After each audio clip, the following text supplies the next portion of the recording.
señoras y señores. Nuevamente, muy buenas tardes. Bienvenidos al tercer panel de el tercer día del Congreso Internacional sobre Hidrógeno Verde. Para dar paso entonces ahora, como decíamos, al tercer panel que hemos titulado Medio Ambiente y Comunidades. Agradecemos una vez más a nuestros auspiciadores que hacen posible la realización de este congreso, a Sandein, a MAE, a AES Andes, y Acelera by Cummins.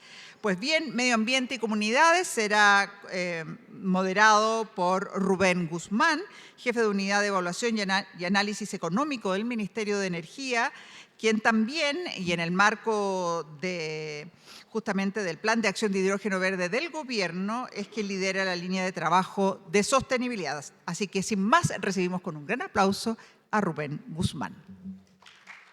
Muchas gracias, Carolina. En primer lugar, quisiera agradecerles a los organizadores del Congreso Internacional y a High Evolution. Para mí es muy grato participar de esta conversación, de este importante tema. Hoy hablaremos de hidrógeno verde y derivados en su vínculo con medio ambiente y comunidades. El hidrógeno verde, como ustedes seguro bien saben, es una componente esencial e indispensable de nuestra estrategia de carbono neutralidad.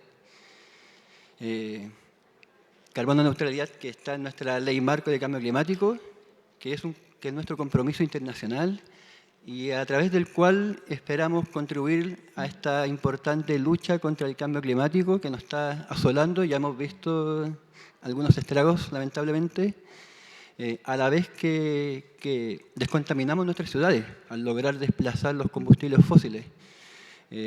Pero además, esta industria tiene el potencial de generar importantes oportunidades de trabajo e impulsar las economías locales.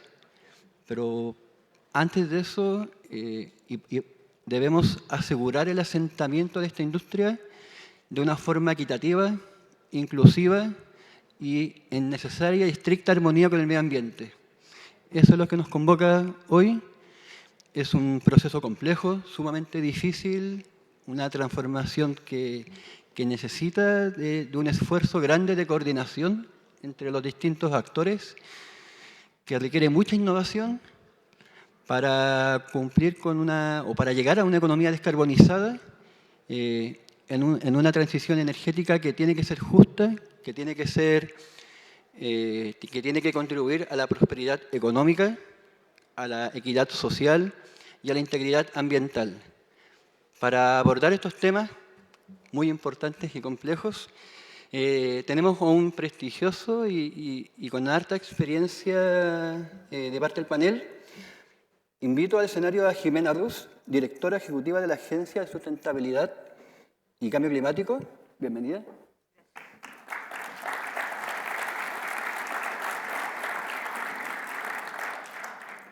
Ahora quisiera invitar a Matías Bernales, el gerente de comunidades y sostenibilidad de ENGIE.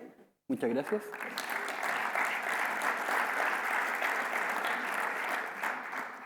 Invitamos a Andrea Aldunate, subgerente de gestión y asuntos públicos de Colbún.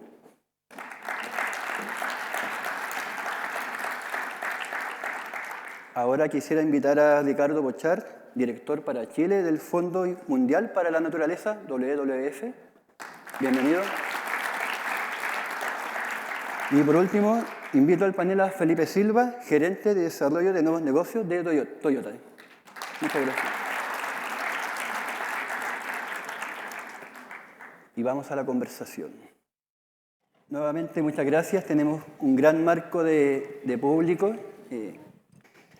Les pido...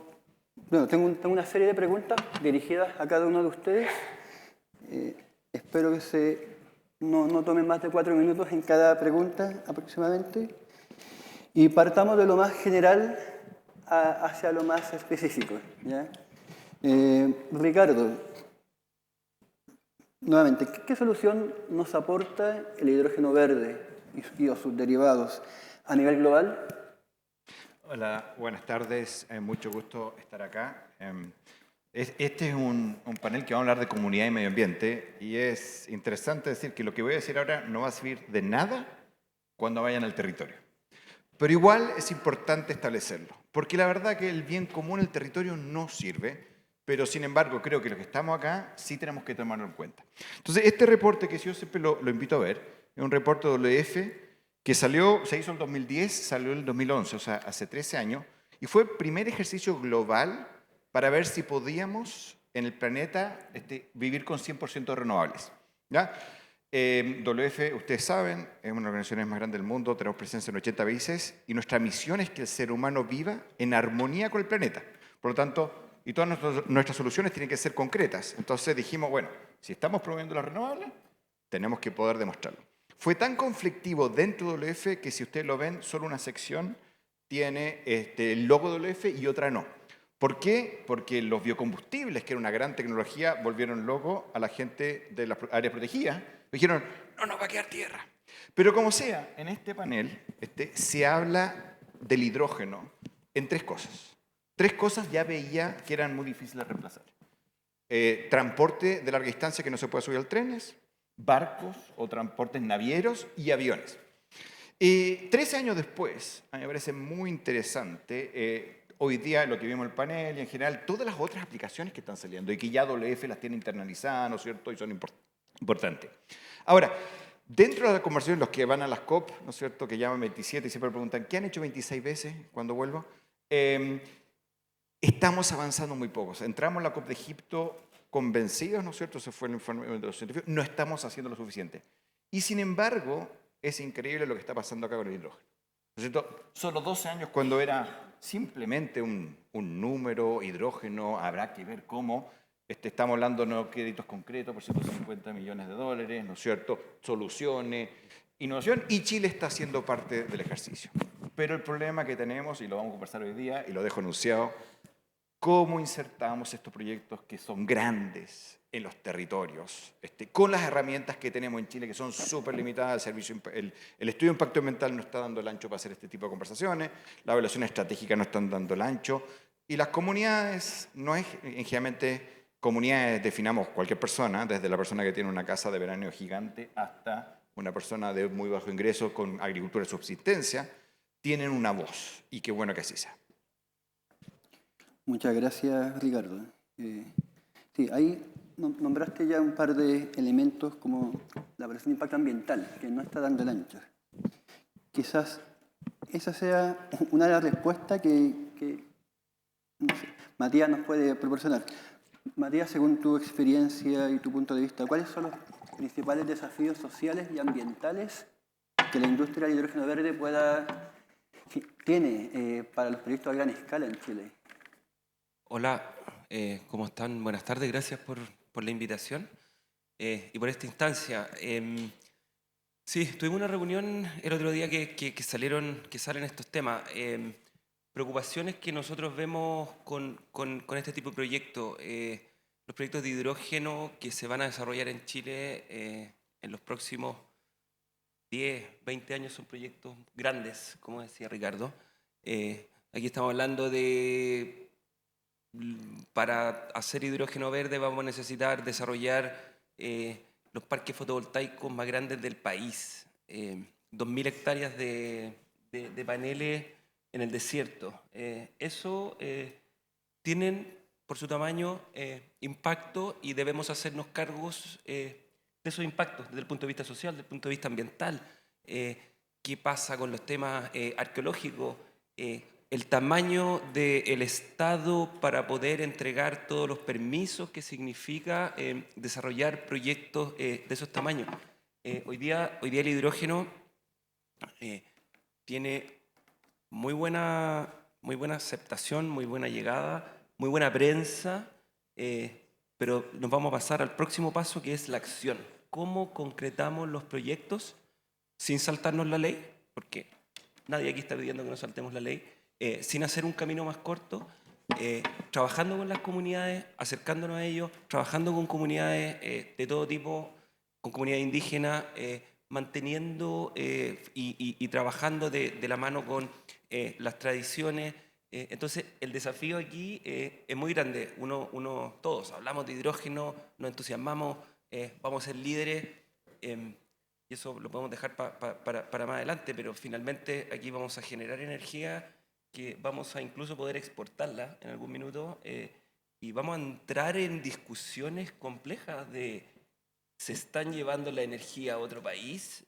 Ahí hay una serie de términos en relación a eso, que toda esta industria tiene que hacerse cargo.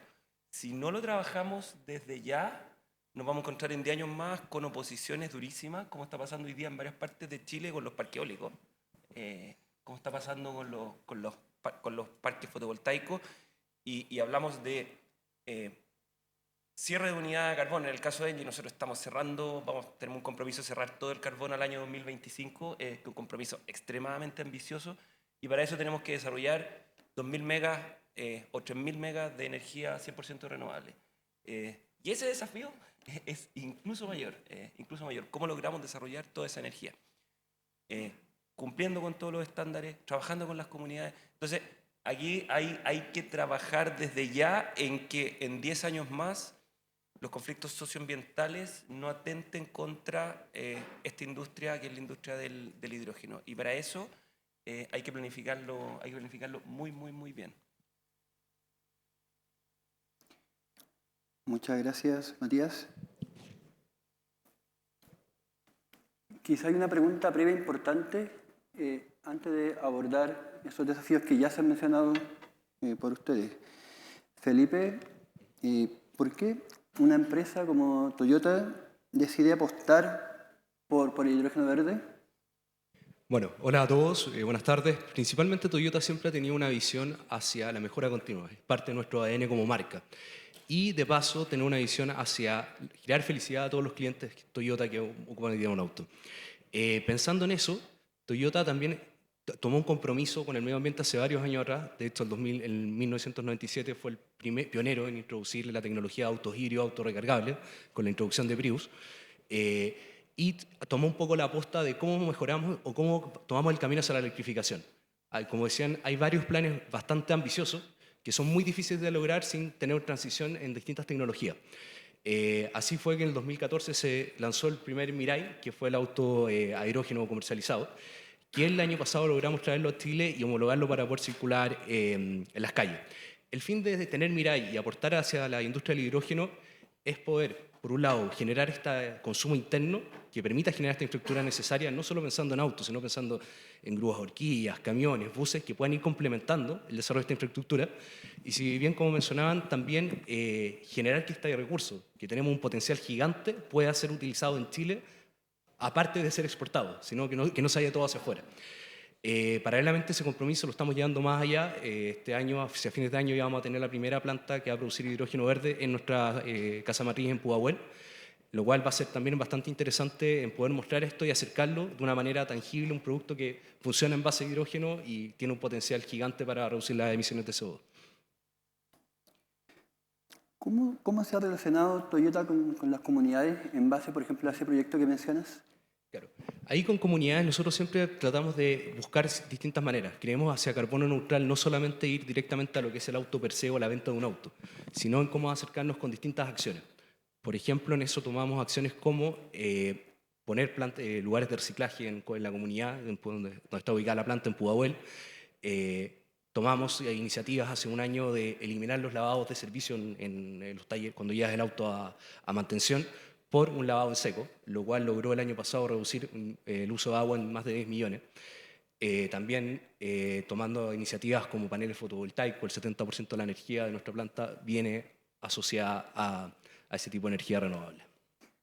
Muchas gracias, Felipe. La misma pregunta, Andrea, y ojalá pueda vincular también a la respuesta de los desafíos sociales de los proyectos a gran escala que bien nos proporcionaba Matías. ¿Cómo se relaciona con Lubun cuando decide comenzar un proyecto con las comunidades? Buenas tardes, muchas gracias por la invitación. Con respeto, básicamente. Pero mira, yo creo que es esencial lo que hemos estado hablando. Yo creo que, tal como decían aquí los colegas, estamos en un proceso que es un tremendo desafío. Y en todos los ámbitos que esta misma feria, este mismo seminario nos hemos podido ver. En los ambientes tanto de tecnológicos como leyes o todo lo que implica, ¿cierto?, el proceso de inversión para Chile, las oportunidades que tenemos como país, pero no podemos olvidar el territorio. Al final estos proyectos van a ser insertados en un territorio, la planificación territorial es fundamental. Y eso hay que hacerlo con mucho tiempo y efectivamente hay que dedicarle tiempo. ¿Cómo lo hace Colbún? Con tiempo. Colbún tiene una política de planificación y de acercamiento territorial previo, pero no solamente para sociabilizar un proyecto, sino lo que hace Colbún es ir a conocer el territorio para ir a presentar una idea de proyecto. Nosotros vamos a conocer el territorio y vamos a conversar con las comunidades, pero antes de eso vamos a conocer el territorio. Tenemos que conocer dónde nos estamos insertando. Tenemos que conocer cuáles son la cultura. Tenemos que conocer a la señora Juanita. Es ella la que tiene que saber de los proyectos. Es ella la que tiene que ver el beneficio del proyecto. Y yo creo que ahí están las tremendas brechas que tal como dice acá, hemos tenido problemas con los proyectos eólicos, por ejemplo.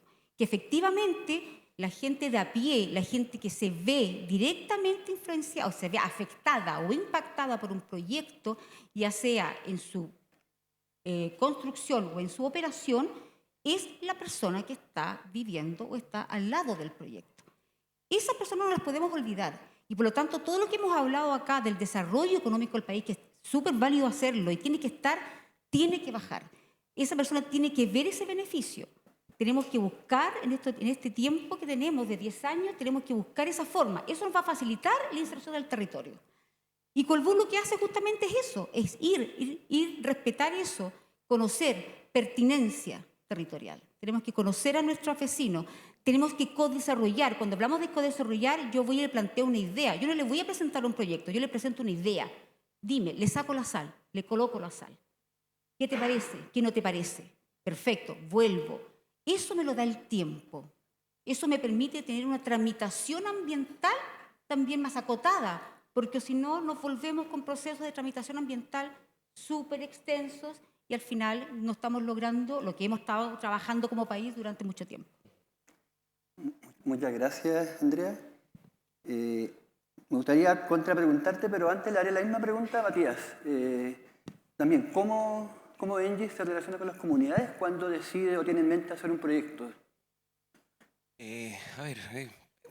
Proceso, tiempo, muy importante, insertarse en la comunidad, presencia local, siempre presencia local, involucrar desde el comienzo a las comunidades en el desarrollo del proyecto, que conozcan bien, explicarles bien de qué se trata. Yo creo que el hidrógeno, yo insisto, el hidrógeno hoy día está muy en la elite, nadie sabe de qué se trata el hidrógeno, salvo que te van a instalar algo cerca de tu casa que lo más seguro es que te complique tu vida. Entonces ¿cómo te involucras en ese proceso? Cambios a los proyectos durante las distintas etapas, súper importante, cómo se le aplican cambios, y aquí más que uno puede decir codiseñar, pero cómo también hay cambios que uno a veces no se da cuenta.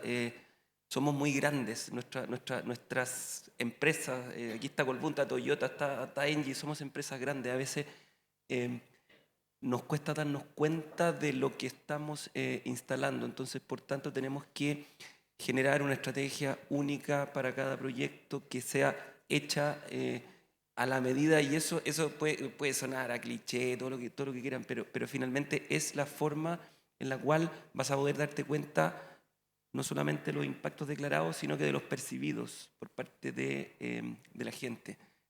Eso es realmente importante y no es que queramos ser mejores, diferenciarnos. Aquí el que no lo hace no puede desarrollar proyectos. El mundo cambió hace harto tiempo y quien no trabaja así, sus proyectos fracasan. Entonces, tenemos que hacerlo de esa manera.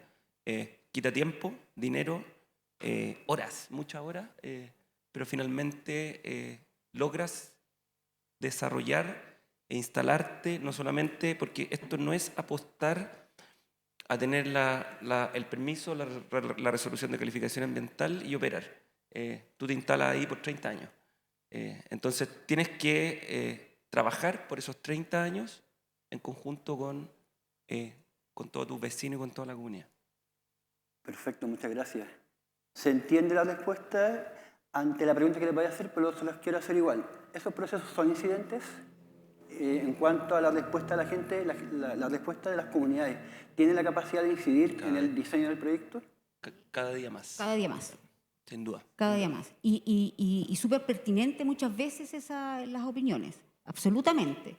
Y para mejor muchas veces. Y eso que inciden y eso ayuda mucho también al proceso de generación de confianza. O sea, al final lo que estamos aquí con el tiempo en el territorio es justamente generando la confianza. Muy bien decía Matías, aquí hay una asimetría de información muy grande. La gente no entiende de estos proyectos. Y es nuestra misión llegar al territorio sabiendo esas diferencias. Tenemos que acercarnos a ellos, tenemos que tener el tiempo suficiente y dedicarles el tiempo.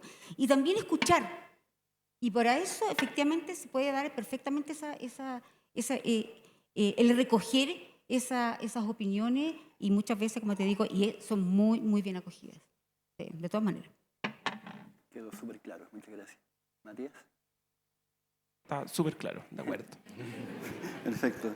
Bueno, en este tema, la Asociación de Sostenibilidad y Cambio Climático, Sustentabilidad, disculpa, tiene un instrumento muy relevante en este aspecto.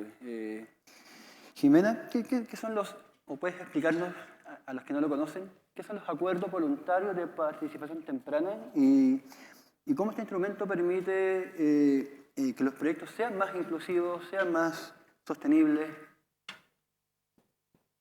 Bueno, buenas tardes a todos y todas. Muchas gracias por la invitación.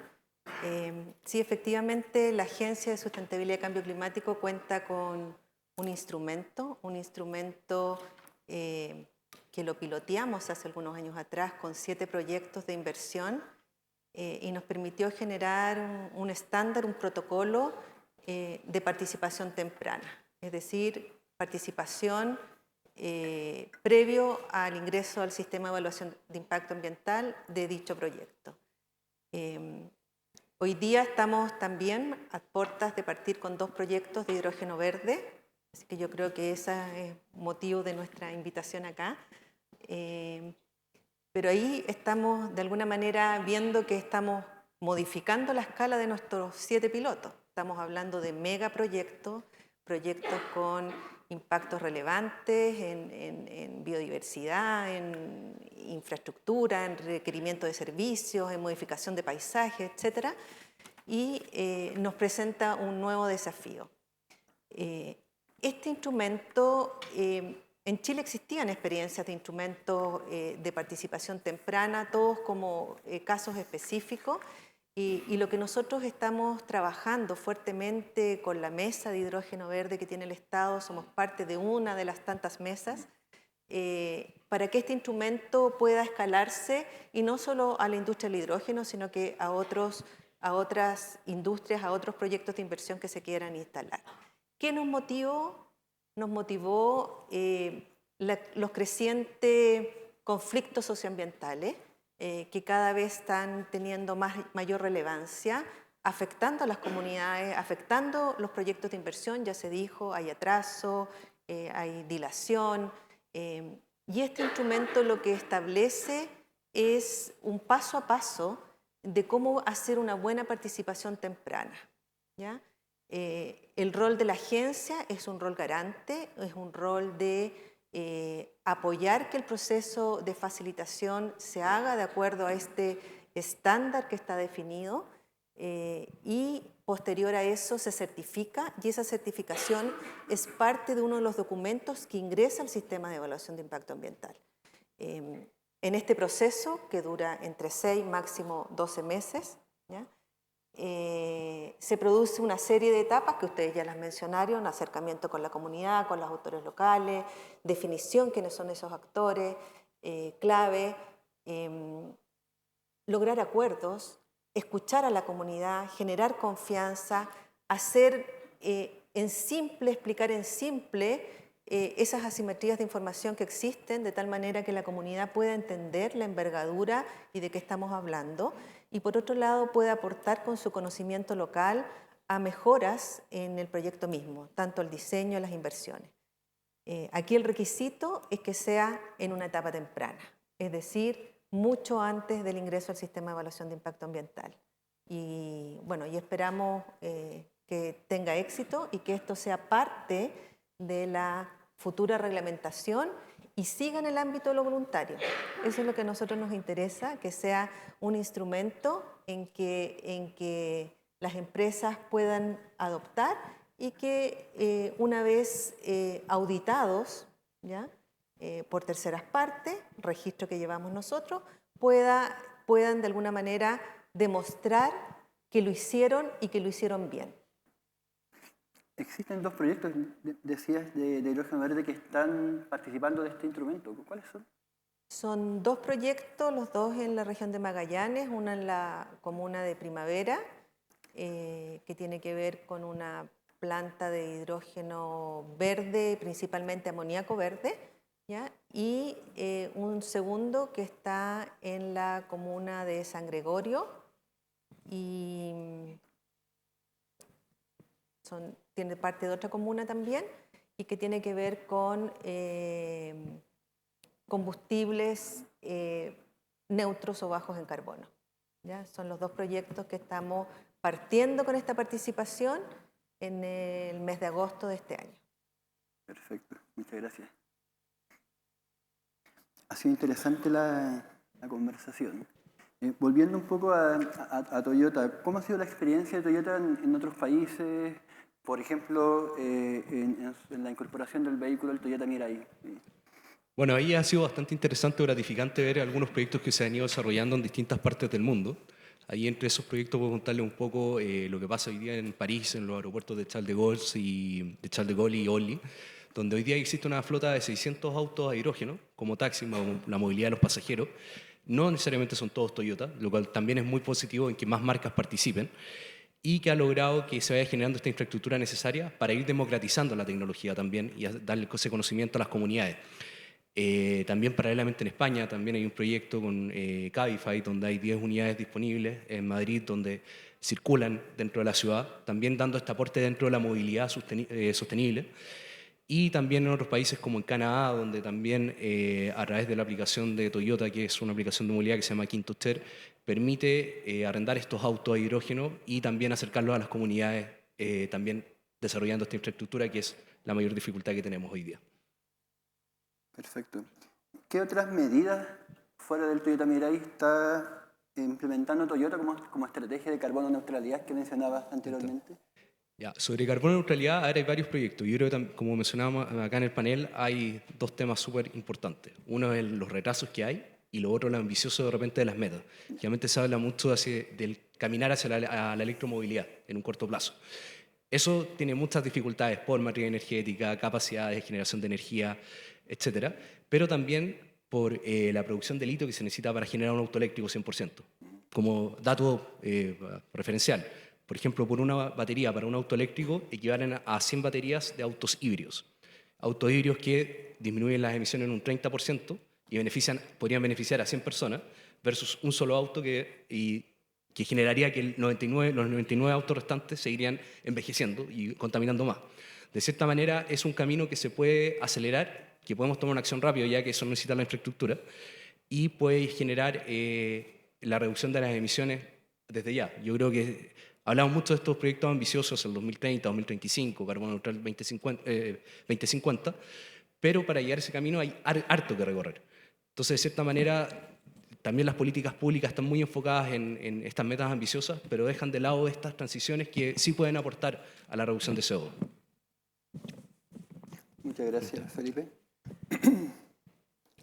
Dada la importancia global y también nacional acerca de esta industria del hidrógeno verde, Ricardo, ¿por qué podría tener oposición? ¿O por qué tiene oposición en Chile? Sí, como lo enunciaba, no sé, ¿quién quiere tener un vertedero al lado de su casa? ¿No es cierto? El efecto NIMBY, not in my backyard. Está muy patente. ¿no es cierto? Y básicamente es re difícil trabajar esto. Y es re difícil para las empresas, es re difícil para nosotros. O sea, nosotros, WF ha sido criticado, ¿no es cierto? Porque ha hecho un área protegida, desplazado comunidades, ¿no es cierto?, indígenas que vivían de especies icónicas, ¿no es cierto? Y todos salimos al ruedo cuando queremos trabajar en los territorios. Es súper difícil. Entonces, una de las cosas y para buscar soluciones, no sacamos nada con quejarnos,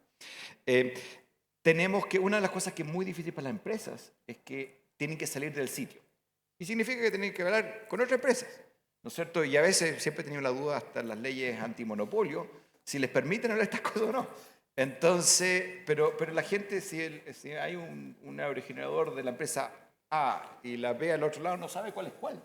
Entonces, eso obliga a trabajar distinto, algo que quizás en Chile no ha costado mucho. Y bueno, la agencia tiene un súper modelo, el que no lo conoce, los invito. Nosotros lo venimos trabajando hace mucho tiempo y es un muy buen lugar para hacer cosas voluntarias tempranas, porque esa es la solución. O sea, cuando yo veo a mis colegas, ¿no es cierto?, Punta Arenas, que está muy cuestionado, ¿no es cierto?, en este tema.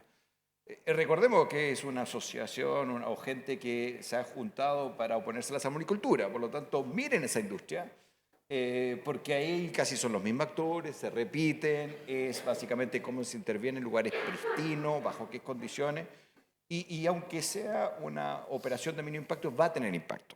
Entonces, salir del sitio es fundamental, trabajar entre actores es fundamental, y ahí el único lugar para hacerlo es bajo el Estado, ¿no es cierto? La única persona, la única institución que puede decirle a un actor, puede ser un abogado que quiere hacer plata, que no es una comunidad o no es un stakeholder, es el Estado. Y ahí es donde estamos un poco atrasados, pero hay herramientas como la agencia donde permite estas conversaciones. Y tienen que ser urgentes, lamentablemente, o sea, volviendo a mi punto anterior, el planeta tiene una meta de reducir la emisión al 2030 de la mitad de las emisiones, ¿no es cierto? Tenemos que por ese lado acelerar esto al máximo. Pero por otro lado, los territorios están recién entendiendo, tú decías, ¿no es cierto?, recién aprendiendo, ni siquiera sabe que... y al final lo que van a ver son aerogeneradores, ¿no es cierto? Entonces, hay un proceso que hicimos en Chile que fue re interesante en la época de Máximo Pacheco con el Ministerio de Energía, cuando estaba muy en discusión si la hidroelectricidad era buena o mala. Y es muy parecido en la discusión de hidroelectricidad al hidrógeno, porque básicamente la hidroelectricidad no produce emisiones, no sé, salvo el metano que se produce cuando tú inundas, pero en general, digamos que sí que es una industria carbono libre, pero por otro lado ha sido muy cuestionada por organizaciones como la nuestra por el impacto en los cauces de río, en los modos de vida, ¿no es cierto? Entonces, ahí nos juntamos y, dirigido por el Estado, por el Ministerio de Energía, tuvimos una discusión súper abierta y franca de los impactos. Y al final no fue nunca más una represa, como quizás varios del mundo ambiental habría dicho, y tampoco fue para la empresa Chip Libre porque no tiene emisión. Yo desde ese momento dije, tenemos que hacer una discusión sobre todo de aerogeneradores, ¿no es cierto? Creo que hay muchos mitos dando vuelta.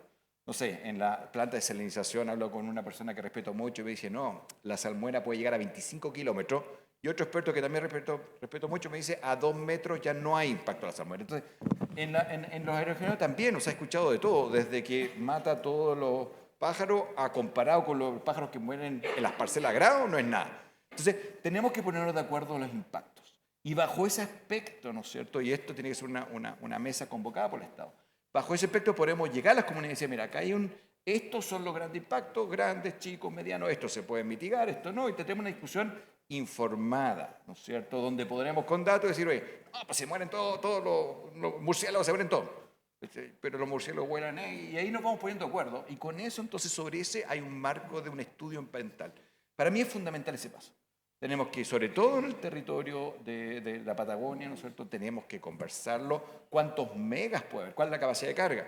No sé si todos conocen el 30x30. Chile suscribe el 30x30, vamos a proteger el 30% de las áreas terrestres y marinas. Bueno, ¿cuál es el 30% aparte del Parque Nacional Torre del Paine? ¿Cómo hacemos un mosaico del territorio sustentable de lo ambiental? Pero 30x30 dice que 70 podemos ser desarrollo humano. ¿Bajo qué condiciones? ¿Cuántos separamos? ¿A cuántos ponemos? ¿Arrinconamos todos los parques industriales en un sector y hacemos una nueva sacrificio? ¿O los separamos? ¿Quién es mejor? Yo no tengo la respuesta acá. Creo que tenemos que sentarnos, basado en ciencia, con un grupo de científicos y tener estas discusiones súper honradas en un ambiente, ¿no es cierto?, para efectivamente después poder ir al territorio, tener esas conversaciones con las comunidades que no saben y les podemos explicar cuando tengamos el acuerdo. Porque hoy día llega la persona A, le dice, esto es lo peor del mundo. Y llega otra persona y le dice B y no pasa nada. Y ahí estamos. Pues. Entonces creo que esta es una discusión súper importante tener urgentemente en los territorios.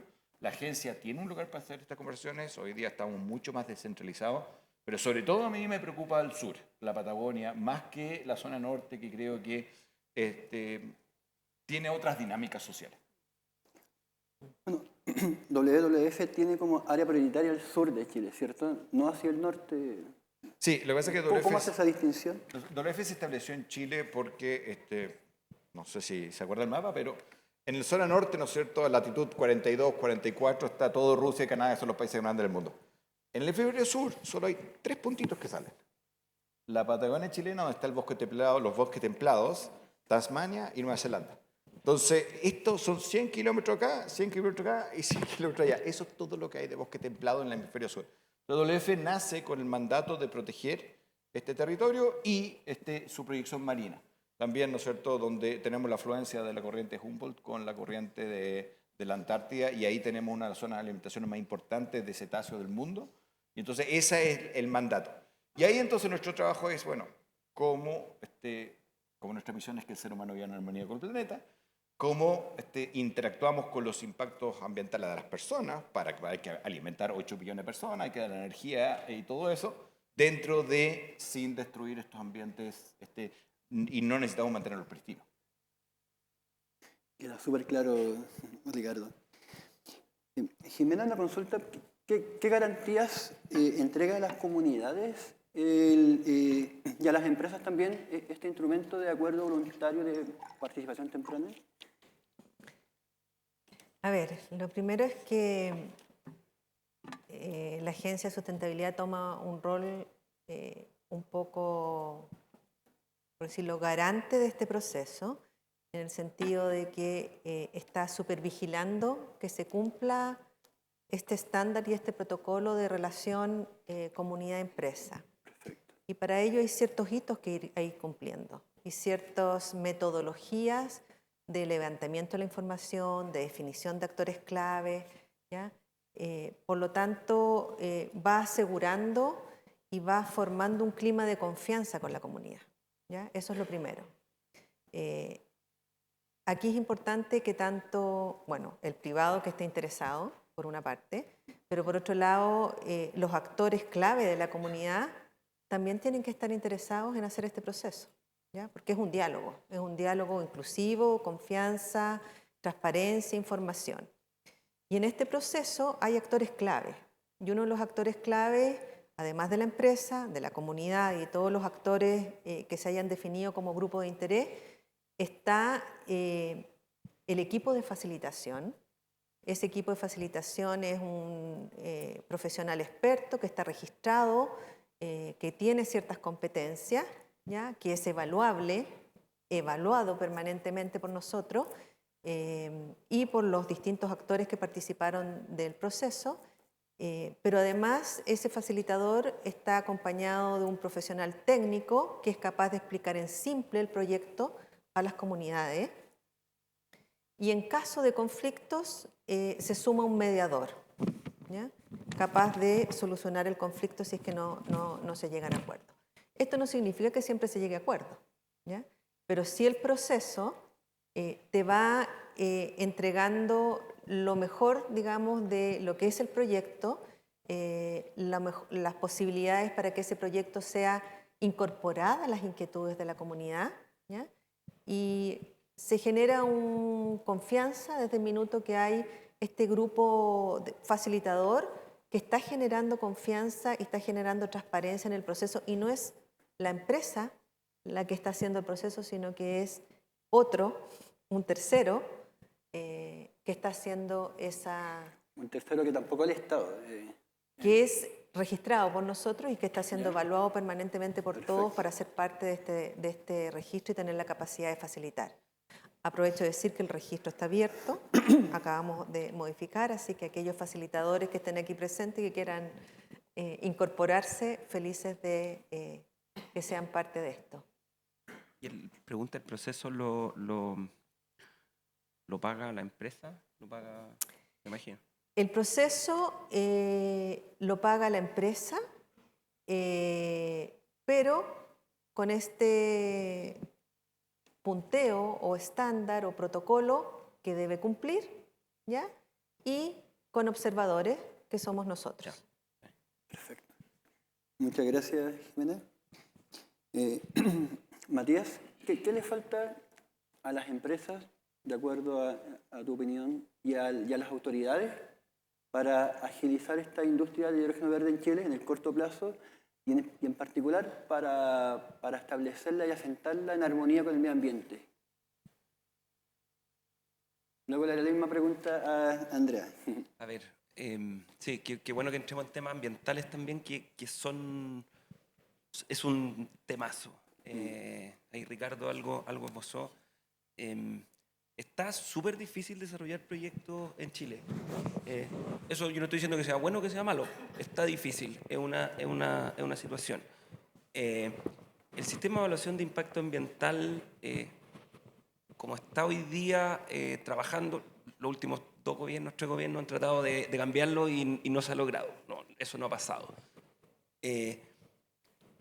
Los diseños ambientales de los proyectos, en mi opinión, están funcionando, pero funcionan para un sistema que te exige ciertas cosas, que es el sistema de evaluación de impacto ambiental hoy día. Puede ser bueno, puede ser malo, puede ser más o menos, pero finalmente los proyectos se diseñan para ser aprobados. Entonces, ahí tienes un tema que es complejo, porque tú, en el fondo, defines impactos, los proyectas, los apruebas. O sea, apruebas el plan de trabajo que estás haciendo en relación a esos impactos. Ese es un tema que es una mirada que en algún minuto va a explotar y en mi opinión ya explotó porque ya nadie le cree al sistema. Una RCA hoy día te sirve de poco y nada. Parte importante de los proyectos se están judicializando. Y no solamente eso, si tú vuelves 2 pasos atrás, hay zonas de Chile que las comunidades te están cobrando porque las caracterices. O sea, ya llegamos a ese punto. ¿Quieres caracterizarme? Porque tú estás en mi área de influencia, ¿ok? X cantidad de dinero. Estamos entrando en esa lógica en la cual todos van por aprobar ambientalmente el proyecto, pero aquí hay algo que es mucho más, que son 30 años de operación, que es un proceso que es mucho más largo y que es mucho más permanente. En mi opinión, los diseños de proyectos durante los últimos 10, 15 años han evolucionado muchísimo, se están diseñando muy buenos proyectos, pero que sea hidrógeno no basta, que sea eólico no basta. Hay mucho más que hacer en cómo se diseñan los proyectos pensando en el territorio en el cual se van a insertar. Y eso es un cambio bien importante que hay que hacer. Perdón que me alargue. Y de ahí hay que sumar otros temas que son súper relevantes. Que estamos entrando en zonas en las cuales nunca antes habíamos desarrollado energía eléctrica, generación eléctrica. Estamos entrando en zona agrícola, estamos entrando en zonas habitadas. Ya no tenemos un propietario que es bienes nacionales, ahora tenemos 70 propietarios. Cruzar una línea de transmisión por una región habitada es extremadamente complejo y va a seguir siendo extremadamente complejo. Entonces, tiene que haber en algún minuto un cambio en cómo se están evaluando, diseñando y operando los proyectos. No tengo la respuesta, por supuesto, pero en el fondo tiene que haber una planificación en esa línea. Dale, Andrea. Bueno, yo creo que Matías ha dicho gran parte. Yo creo que efectivamente, yo siento que efectivamente el diseño de los proyectos por la empresa privada va más adelante de la legislación y por lo tanto eso al final lo que produce es un deterioro en todas aquellas empresas o proyectos que se van desarrollando posterior. Los primeros logran avanzar, pero ya los segundos o terceros, cuando ya la comunidad empieza a aprender, ¿cierto?, de los proyectos o empieza a entender los impactos reales que tienen, efectivamente se empieza a hacer mucho más difícil el desarrollo de proyectos. Tal como dice Matías, cuesta hacer proyectos de cualquier tipo Así que efectivamente yo creo que tenemos que acelerar estos procesos de tramitación, tiene que ser un sistema de evaluación más ágil. Creo que muchas veces, voy a hablar así un poco más, menos, quizás no tan técnico, pero la verdad, decirle, vuelvo a la señora Juanita, vaya y entre al sistema de evaluación ambiental y ve ahí el informe es público, nadie, pero si quién va a leer esos informes de 5.000, 7.000 páginas. Imposible, imposible. Entonces, o nos ponemos a tono con lo que realmente está sucediendo en el territorio. Y vuelvo a decir, cuando yo quiero hablar del territorio, quiero hablar de la señora Juanita, que es la señora Juanita la que está al lado y la que no entiende lo que está pasando. Tenemos que bajar la información, tenemos que ser capaces de llegar a ella con lo suficiente inteligencia, para decir, lenguaje necesario. Yo estoy muy de acuerdo con los facilitadores, pero creo que el rol de la empresa es dar la cara, el rol de las compañías es estar presente en el territorio, como dijo Matías. Tenemos que ser nosotros los primeros que estamos en el territorio, conociendo el territorio.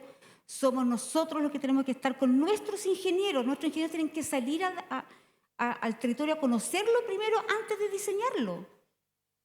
No puede ser que lo diseñen y después vamos a presentarlo. Al revés. Ellos tienen que ir a conocer el territorio y de ahí diseñarlo. Somos nosotros los que tenemos que decir, somos nosotros los interesados en estar en el territorio. Somos nosotros que queremos conocer los impactos que vamos a generar, la cultura, los pueblos originarios, sus formas de entendernos. Por eso yo creo que más de hablar de una sociabilización temprana, yo hablo de un relacionamiento temprano en donde vayamos a conocernos. Yo voy a plantear esta idea, voy a ir a conversar contigo de esta idea, te voy a contar la idea, vamos a ver cómo nos va. Y eso tiene que venir, bueno, con todos los incentivos que los gobiernos nos puedan dar, con todos los incentivos y con toda la legislación que tenga que apoyar efectivamente para que estas cosas sucedan. O, tal como dice Matías, va a ser muy, muy difícil. Nos vamos a encontrar en 10 años más hablando de lo difícil que ha sido poder desarrollar un proyecto de distrito. Y todas estas lindas ideas que estamos teniendo acá, no vamos a poder concretarlas en el territorio. Solo un complemento. Dos cosas. Uno, las etapas de construcción de los proyectos, extremadamente complejas. No porque, sino que porque llegan 1.000 personas a un territorio que no está diseñado para eso. Y es como, no sé, si es que alguien se ha hecho una ampliación en la casa o ha hecho una piscina en el jardín, imagínense que le construyen un parque eólico en el jardín. Es brutal lo que se genera y muchas veces eso, las empresas dicen, oye, ya tengo la RCA, vamos, y llega un contratista y otro contratista y otro contratista y eso, ahí hay un problema y se ha generado un problema en varias partes. Eso uno. Y lo otro, el sistema de evaluación de impacto ambiental en los últimos 2 años lo hemos tratado de mejorar generando guías. Y las guías lo que hacen finalmente, o sea, este año, en los últimos 2 años han salido 15 guías, o estoy exagerando, 10 guías, y lo que hacen finalmente es incorporar más condiciones, más retrasos, pero que al final no llegan a la solución de fondo. Y ese es otro problema también para el fondo, para el desarrollo de proyectos de hidrógeno, de toda esta nueva tecnología en la cual queremos todos avanzar. Y solamente un puntito antes de aclarar, no solamente el sistema de evaluación impacto, yo creo que al final aquí hay un grupo, digamos, un sistema legislativo que tiene que apoyar un poco la construcción. Estamos hablando, no sé, Ministerio del Trabajo, leyes laborales, una serie de organismos que tienen que apoyar también. Me estaba acordando un poco con la construcción. Efectivamente, el tema de los contratistas es un tremendo tema. Tenemos leyes laborales que apoyan, pero vuelvo al sistema. Con las empresas, con BUN, nos tenemos que hacer cargo de nuestros proyectos. Ya para la señora Juanita, que yo le diga, no, porque lo que pasa es que es el contratista, el subcontratista que vino, eso ya no, y eso no es que la ley, eso ya no nadie lo acepta. Claro, y el problema es que las leyes chilenas efectivamente permiten que el contratista, del subcontratista, al final nadie se hace responsable de nada. Entonces, tenemos que armar ¿cierto? No solamente en temas de evaluación de impacto, en temas sanitarios, en temas de leyes laborales, es decir, en todas aquellas que de alguna forma nos van a impactar en el desarrollo de un buen proyecto. Perfecto. Yo me gustaría, sí, me gustaría aclarar para qué es en definitiva es el dueño del proyecto quien explica a la comunidad su proyecto. ¿Ya? No son los facilitadores tienen otra función, digamos, lograr acuerdos, lograr esa información local, la información y traducir en simple. A mí lo que me gustaría comentar es que el otro día tuvimos como agencia la oportunidad de participar en una actividad, se está actualizando el plan de acción de hidrógeno verde y una de las conclusiones que salió del grupo tiene que ver no con los proyectos uno a uno, porque aquí lo clave va a ser la cantidad de proyectos que llegan a un territorio. Y esa es la sinergia. Entonces aquí no importa que llegue uno primero y le sea más fácil o después el otro, sino que aquí lo que el Estado, junto con la industria de hidrógeno verde, tiene que avanzar es a un desarrollo común, a una... hablábamos de polo de desarrollo en esa reunión, que me pareció interesante porque creo que ahí está la clave. O sea, aquí va a haber que planificar qué queremos para ese territorio, cuánto aguanta ese territorio de determinado número de proyectos, ¿ya? Y eso es la gran tarea que tiene el Estado y tiene la industria de hidrógeno verde también, de ser parte de esto. Perfecto, muchas gracias, Jimena. Ricardo, ¿tenías una última comentario? Sí, a ver... En virtud del tiempo. Se ha hablado bastante, yo creo que esto es un tema clave. O sea, yo me lo compro que, o sea, yo me pregunto hasta cuántos proyectos se van a poder hacer realmente en Patagonia. O sea, el primero quizá ni siquiera el primero. O sea, yo veo un movimiento muy duro de oposición que se está conformando, bien organizado y con razones, ¿eh? Entonces, yo creo que el sistema de impacto ambiental, yo fui parte de la mesa presidencial dirigida por Pablo Badañez hace tanto tiempo. Y estábamos todos de acuerdo con Joaquín Villarino, con Felipe Sandoval, los salmoneros, los mineros, que había que hacer una etapa temprana en que primero quiénes iban a estar en la mesa, qué se iba a estudiar. O sea, nadie pone en duda que el sector empresarial gasta mucho en un estudio de impacto ambiental. La pregunta es, $5 billones, ¿para qué sirven? O sea, millones de ojos una vez, no sé qué proyecto no le entraron en el avión, en la avioneta el proyecto porque tenían que llevarlo a las comunidades. Entonces, la plata se gasta, pero sirve. Y ahí la invitación es salir del sitio. O sea, la empresa, no pueden hablar más como empresa, son, o sea, incluso si ustedes se ponen al lado de una fábrica de pulpa de papel, tienen que conversar. Porque para la comunidad, oye, y se ponen otra, y da lo mismo, otra industria, otro sector. Entonces, y eso hoy día la normativa no ayuda.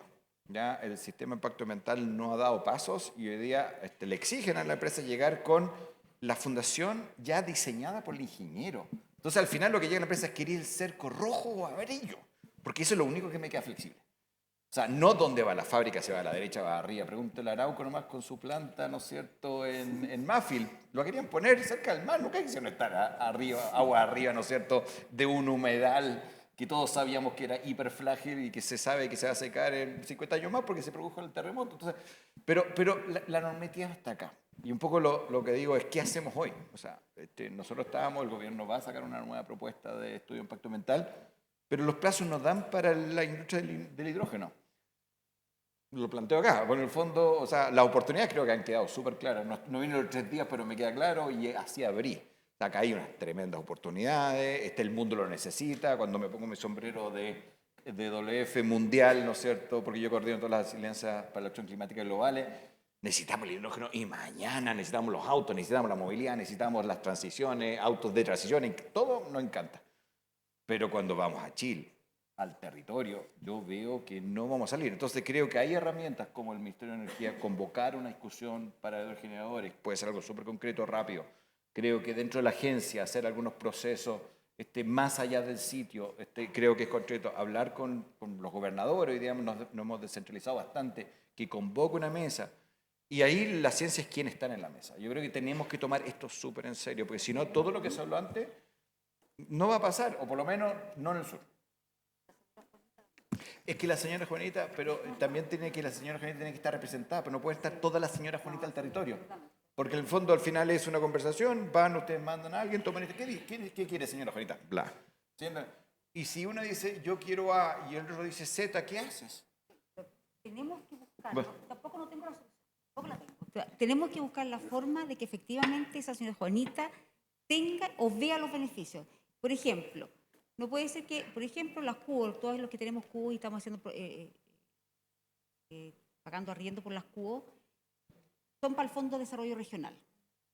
Si tienes una municipalidad donde no tiene recursos para tener profesionales que postulen proyectos para el Fondo de Desarrollo Regional, al final, ¿quién se la lleva?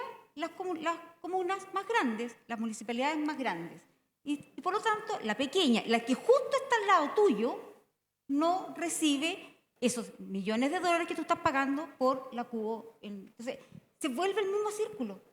No tengo la respuesta, pero la señora Juanita no recibe nada de la CUO que estoy pagando por bienes nacionales. Entonces, eso es lo que digo, tampoco tengo la respuesta. Y puede, como tú dices, ser súper difícil, sí, pero en algún momento, y no tenemos que darle toda la responsabilidad a las compañías, todos los actores tenemos que trabajar para que eso suceda. Eso nos facilitaría mucho el trabajo a los que estamos en el terreno, en la construcción y después en la operación de centrales.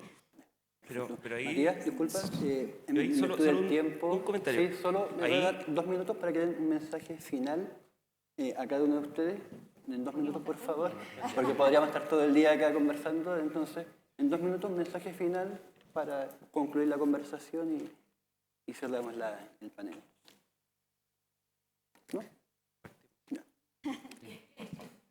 Bueno, a ver, un poco resumiendo lo que ya he dicho, estamos convencidos como agencia que la participación temprana es clave en los proyectos, van a disminuir los conflictos socioambientales, van a apoyar los proyectos de inversión, se genera inclusión, se genera confianza.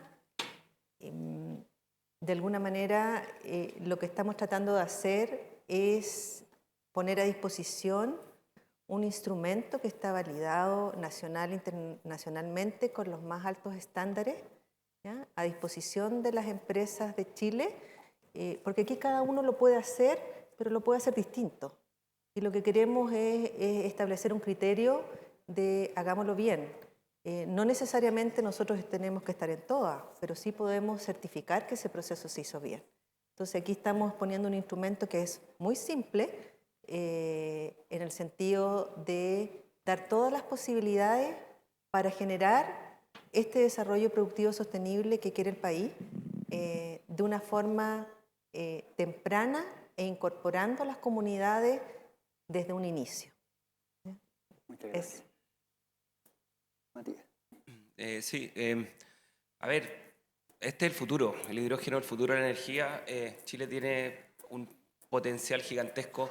A modo de ejemplo, en ENGIE estamos presentes en más de 50 países y Chile es uno de los tres países del mundo prioritarios para el desarrollo del hidrógeno. O sea, aquí tenemos una posibilidad gigante. Hay muchas cosas por hacer. Estamos tarde, una vez más. Estamos menos tarde que otras veces. Que se genere instancias como esta, 3 días con lleno total y con conversaciones, habla que estamos planificando mejor y que estamos avanzando. Yo esto lo dije hace un rato, el hidrógeno tiene muy buena llegada, muy buena prensa, muy buena mirada. Hay una política general de hidrógeno, estamos todos muy felices con el hidrógeno, pero tenemos que ir a la acción, y la acción significa desarrollar estos proyectos. Son proyectos, insisto, grandes, con impactos relevantes, que hay que gestionarlos muy bien y que hay que trabajarlo súper bien, de manera adelantada, trabajando con las comunidades. Lo que hacen ustedes es lo que se hace afuera, de verdad. Es cómo se trabajan los temas comunitarios en nuestros países y hay que tomarlo y hay que aplicarlo. Cuando se pueda y cuando no se pueda hay que adaptarlo y volverlo a aplicar. Eso de todas maneras. Tenemos que avanzar y trabajar en esa línea, conversar en los territorios, tomo lo de Ricardo, salir de Apoquindo con el golf. Yo siempre les digo, ¿por qué toman decisiones en Apoquindo con el golf? Las decisiones se toman en Tocopilla, en Mejillones, en Calama, donde corresponda de verdad. Seguir con todas estas instancias, generar todas las instancias público-privadas que se requieran,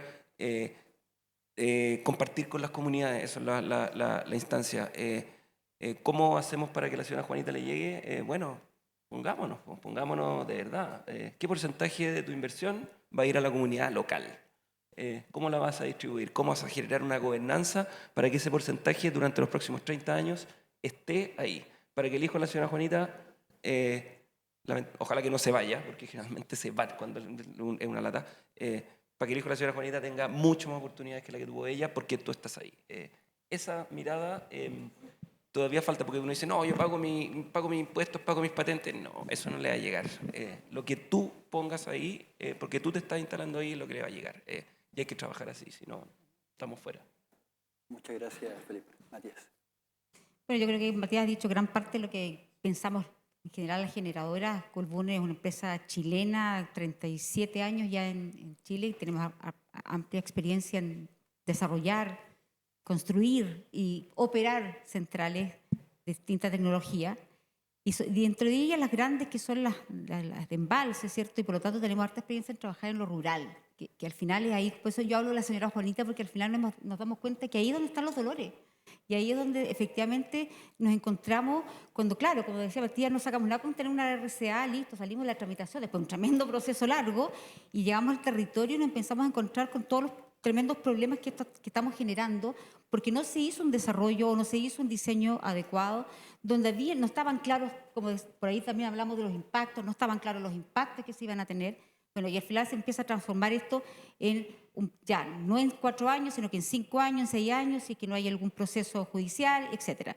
Y tampoco tenemos asegurado la operación, porque también seguimos. Entonces, al final, yo creo que con el tiempo que estamos haciéndolo, menos tarde que otras veces, deberíamos evitarnos tener deberíamos haber aprendido de ese aprendizaje. Conversemos más en el territorio, veamos efectivamente, no dejemos a la señora Juanita, como digo yo, a un lado. Al contrario, yo creo que ahí es donde tenemos que tener el real apoyo. Ellos deben ver el beneficio, si ellos ven el beneficio de tener... Ellos no van a ver el beneficio directo de la industria como hidrógeno verde, no van a ver el beneficio de la descarbonización, lo van a ver sus hijos más adelante seguramente, porque no van a tener la capacidad todavía de información o de capacitación. Pero sí el beneficio de tenerlo ahí, como decía Matías, el beneficio de un desarrollo futuro mejor, de una mejor calidad de vida, como lo hacemos, un eslogan que tenemos en Colbún, que estén mejor con Colbún que sin Colbún. ¿Ah? ¿Van a haber impactos? Sí, van a haber impactos. Seamos transparentes. Si hay impactos, hay. Yo pinto mi casa y hay impacto. Es decir, polvo, no sé, muevo los muebles, hay impacto. Tenemos que ser coherentes con eso, tenemos que ser transparentes, pero hagamos que los beneficios sean mayores que los impactos y trabajemos con que esos beneficios sean con la gente que está más cercana a nosotros. Así que esa es la invitación, sigamos conversando nomás y sigamos conversando con la señora Juanita. Muchas gracias. Sí, yo creo que acá no hay que desesperarse, pero hay que preocuparse. Ahora que este panel esté hoy día acá cerrando, demuestra que esto está en la mente de los que están desarrollando hidrógeno, así que no tengo que repetirlo. Pero es indudable que es un punto crítico el desarrollo, y si todos los otros factores están, esto puede frenar. O sea, este Colbún, el de sangre, o sea, me imagino que la herida de Hidroicén todavía está. Hablaron con la señora Juanita y son los mismos actores que estamos viendo acá. Solo para tenerlo claro. Entonces, es esto que viene. Pero yo creo que hay herramientas. Yo creo que concretamente el Ministro de Energía puede convocar a esta discusión para desmitificar. La producción de energía es probablemente lo más relevante. No olvidarse, ¿no es cierto?, que lo que te decías tú, el tema de dónde va, que quede en Chile, que los chilenos sientan, ¿no es cierto?, qué ocurre. Y también hay herramientas como la agencia y otras. O sea, yo creo que las cartas están, se puede jugar el partido y, como tú dices, estamos mucho más preparados que quizás otras veces. Si lo que pasa es que la escala, por lo que parece que se viene, es tan grande que efectivamente el backlash, se dice en inglés, ¿no es cierto?, la respuesta en contra puede ser equivalentemente grande, y eso es lo que preocupa. Y creo que tener este panel, y aprovecho de agradecer la invitación y tu moderación, creo que responde, pero tenemos que ocuparnos de esto. O sea, no se puede decir, uy, viene y mañana no hago nada, y pasado tampoco no hago nada. Eso hay que hacer ahora algo y hay que ir a la acción, aunque no equivoquemos, hay que ir a la acción. Muchas gracias. Bueno, creo importantísimo, aparte de lo que hablaron, todo el tema de impacto ambiental, también en cómo aceleramos la reducción de emisiones de CO2. Creo que cualquier acción que se puede ir tomando puede ir ayudando hacia carbono neutral. Principalmente, ver hacia un futuro, hacia un 2030, donde tengamos las distintas tecnologías, por el lado de movilidad, que es lo que puedo hablar yo directamente, donde podamos tener todas las tecnologías disponibles a las comunidades, democratizar el acceso a estas tecnologías. De hecho, por Toyota también tenemos una aplicación que es Quinto, donde se arriendan autos con car sharing, donde fue la primera aplicación donde todos los autos de pasajeros son 100% híbridos. Había mucho desconocimiento sobre la tecnología, cómo se carga un auto híbrido. Un auto híbrido no se recarga, se autorrecarga. Y de cierta manera democratizamos y ayudamos a acercar esta tecnología a las comunidades. ¿Por qué no? Ojalá en un corto plazo podamos tener un Mirai disponible, que la gente lo pueda conocer y de cierta manera también ir ayudando un poco a generar esta demanda, la infraestructura necesaria para que también se desarrolle en el mercado local. Así que muy agradecido por la invitación. Muchas gracias. Bueno, no queda más que agradecer la disposición del público.